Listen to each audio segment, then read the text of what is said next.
Hello YouTube, this is Bruno. Behind me is a mini-game that I designed for the Jaycraft server. It came out really well. It is a rather intense game. We played it and had a lot of fun. Now the outside is just this little stadium I built. We have a VIP launch here, and here of course some standing room and a grill. But the main feature is this arena here in the middle. Here is how the game is played. The game can be played 1-on-1 or 2-on-2. And each side has to hit these target blocks that are behind the trapdoors that open and close randomly to change the beacon to their side. So this beacon now belongs to red. Of course, if the yellow team hits the target block, then the beacon will turn back neutral, and if they hit it once again, it will turn yellow. Now you have to hit the target block pretty much on center. Otherwise the trapdoor will just close and you won't register it hit. So you need basically not quite a bullseye, but near the middle. And you never know which trapdoor is going to open when. So this is completely at random. And of course, it's absolutely legal and intended that you can hit the player on the other side. Therefore, no armor allowed. And the game is won if you have an advantage of 4 beacons. So right now, red has 1 beacon, so yellow would need to have 5 beacons. And as soon as you get the 5th beacon, the win will be registered. We will have a bit of fireworks and the game is over. This means you need a bit of strategy. You can't just stand there and wait for the trapdoors to open. If you do that, you're easy prey for your opponent. So you have to decide, do I want to try to kill my opponent, or at least to chase her or him? Or do I want to go after the trapdoors? Now we set the spawn a bit back out of the arena. So if you are killed, you will need a bit of time to get back. That means whoever kills the opponent has a bit of time to go after the beacons. Usually you can get 1 or 2 beacons if you manage to kill your opponent. And of course, you need a good reaction because these trapdoors open randomly. And they are open for just a short time, except if the randomizer decides to open them for 2 consecutive cycles, then they will be open a bit longer. But you may have only as little as 1 second to hit the target block. The game can be tweaked a bit to make the PvP aspect a bit more or a bit less important. I will get into that when I explain the Redstone. Games are rather intense and last usually between 30 seconds and 3 minutes. So when we made our little tournament, we decided to go best of 3 between the players. And some of these matches were really a lot of back and forth. Here you see a few replays of my matches. Let's have a look at the Redstone of this game. They're basically 3 parts. The first part randomizes the opening and closing of these trapdoors in a way that they are always on both sides equally open or closed. The second part is the beacon control. So it registers the hits and it turns the beacons. And the third part is the scoring. The first part is maybe the easiest, therefore I don't have a separate build for that. We here have just a standard randomizer, which is a dropper that has a number of unstackable items and a number of stackable items. And we have some form of clock that powers this dropper. And if we get an unstackable item, the redstone signal will reach here, then it goes into a pulse extender.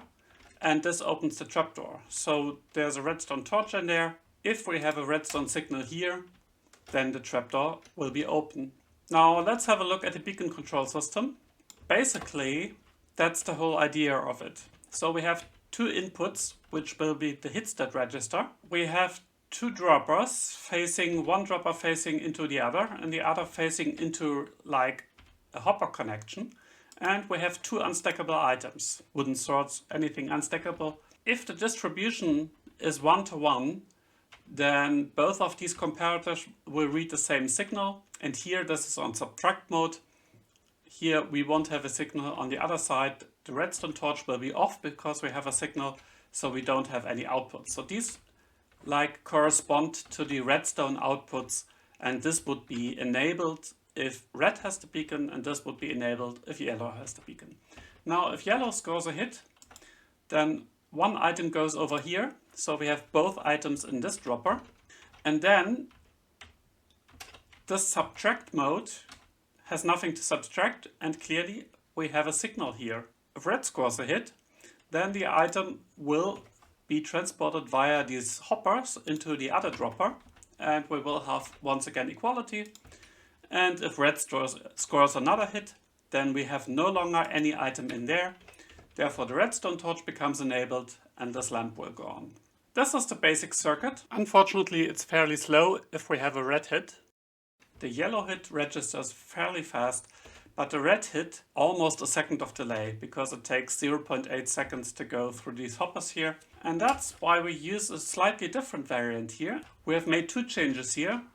On one side, we have kind of a realistic input scenario. We have the target block, but we also have a composter that has level 8. So this has a redstone signal strength of 8. And that means that a hit that is level 7 or less won't register. If you don't hit near the center, then you will get a hit on the target block, but this redstone comparator will not be activated. You really have to hit close to the center, like inside the second ring. Then you will have a strong signal. And here, this is basically the same circuit, just a bit faster. Instead of the two hoppers that need 0.4 seconds each, we have two droppers that we can fire after one redstone tick. Then we will first get the redstone signal here. Then after a delay of 1 tick via this repeater, we will power this dropper via quasi-connectivity. And then 1 redstone tick later, we will fire this dropper. This hit scores a lot faster, as you can see. On the other side, the setup is not changed at all. And naturally, in the game, we would have like wool blocks on these sides. So you couldn't hit the target blocks from the side, you could only hit the target block from this side. And you can see that the redstone signal here will keep this trapdoor closed. And if we drop the redstone signal, the trapdoor will be open. So this is our scoring core. And we have outputs here and here. And we will use these outputs for two mechanics. And the first mechanic is that we color the beacon.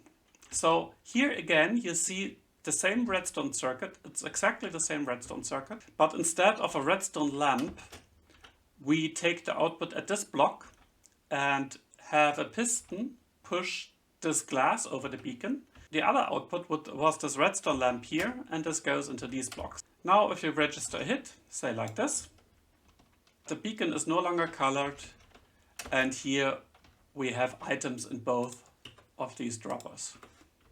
And another hit would enable this redstone lamp and therefore this piston. Now, how is the score determined? The basic idea is that we use signal strength. So we have a set of input and a few comparators set to subtract mode, and we have a number of composters that have a compost level 1.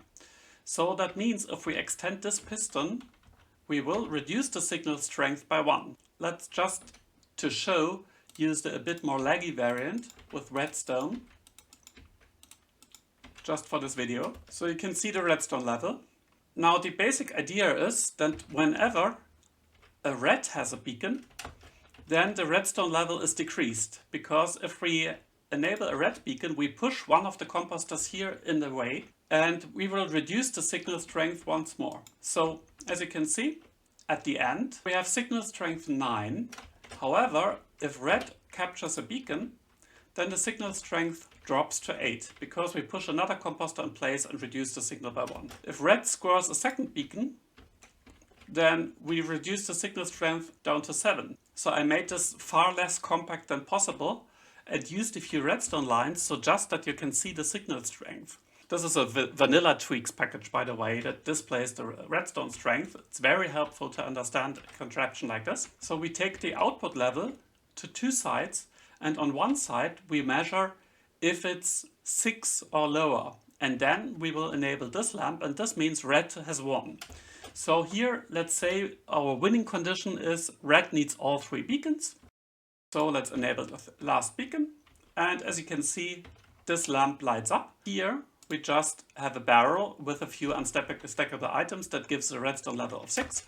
So now this goes through, and here we would have like a bell and some fireworks and stuff.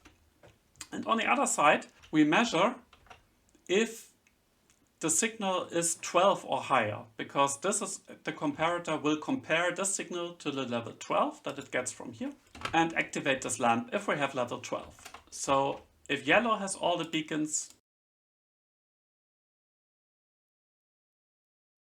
you see that this lamp is active. There is a bit of delay here, because each of these comparators takes 0.1 seconds. It could happen that yellow conquers this beacon here, and you can see that it takes just about a second until this lamp goes on. And we have the same in the minigame. It's not that we cheat any winner or so, but it just takes a moment to go there. And now let's put all of this together. We have a red beacon if we have both items here. If we have both items here, we have a yellow beacon. And we take an output. In this case, this redstone lamp will be active. And we have the beacon here. This will activate this piston, and this piston will push this composter here. Now, if we turn the beacon neutral, then this piston will no longer be extended. Let's do this. Let's score a yellow hit. And you can see the piston is no longer extended, the composter is no longer in place, and this signal here is not reduced. Now, the same goes basically with this piston. This piston is active whenever we have an output here, but it's inverted via a redstone lamp. Let's score another hit for yellow. Okay, we have an output here, so this redstone lamp is turned off. This piston is no longer extended, and we don't reduce the signal strength here. And here you can look at the game. The blue parts are the randomization of the trapdoors, and you can see we have an on-off switch and we have a rather slow clock. Once every 1.2 seconds we will enable this dropper, and it will choose a random item, and depending on which item we get, we will open the trapdoor or not. For each set of target blocks we have our scoring system that I just showed. And here the stone bricks is the accounting of the scoring system. And you can see that we start all over here on this side with signal strength 15. Because this is 5 wide, you can observe the signal strength, because we have one redstone dot here, 13, 12, we lose 1 signal strength because all of these beacons are neutral. Now, if we turn this beacon, for example, yellow, and this beacon yellow, then you can see that the signal strength is 15 after these two. So we have increased the signal strength by 2.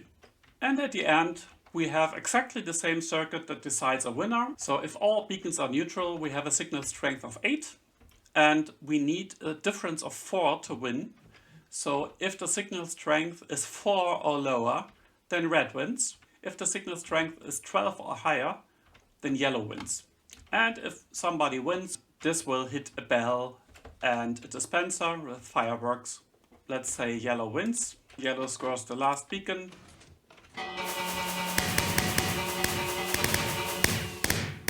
And we have a winner. Now there are several ways to tweak this game to make it more PvP heavy or less PvP heavy. The first thing is that obviously if you use a rather small playing field with no cover, then you just can't stand here and wait for a trapdoor to open. I mean, you can do that, but the opponent on the other side will probably kill you. So the smaller the field is, the more PvP we have. For the same reason we decided to have the grass at this level. Technically it wouldn't be an issue to have the whole playing field 1 lower, but this means if you stand here that the opponent can't really see or shoot you. We decided that we will only have these small areas that are a bit lower. You can obviously hide behind this wool, but it's extremely hard to hit anything on the side. So maybe you could, but probably not. The third way to tweak this is the distance to the respawn spot. So by setting our respawn spot here, and remember that the player might have to grab a new bow and a few arrows, it takes a while until the player is in position. And this is usually long enough that the other player can get 1 or 2 beacons. If you want less PvP, you could just set this bed inside here, maybe even behind cover, and allow the player to get faster back. The last way to tweak this is the duration of the opening of the trapdoors. If the trapdoors are open very rarely, then you have more time to shoot at the other player. You can fine-tune this, even on a per trapdoor basis, by adding different items here. So at the moment, The probability of the trapdoor opening is 1 out of 3. Now if you would add a number of not stackable items, now it's only 1 out of 5. So this means the trapdoor will very rarely open. But on the whole, I believe as the game is right now, it's fairly balanced. We have the on-off switch here on top, and then we have 10 seconds time, and then a bell starts ringing. So both players know as soon as they hear the bell that they can start shooting and the trapdoors will open. I certainly had a lot of fun designing this game.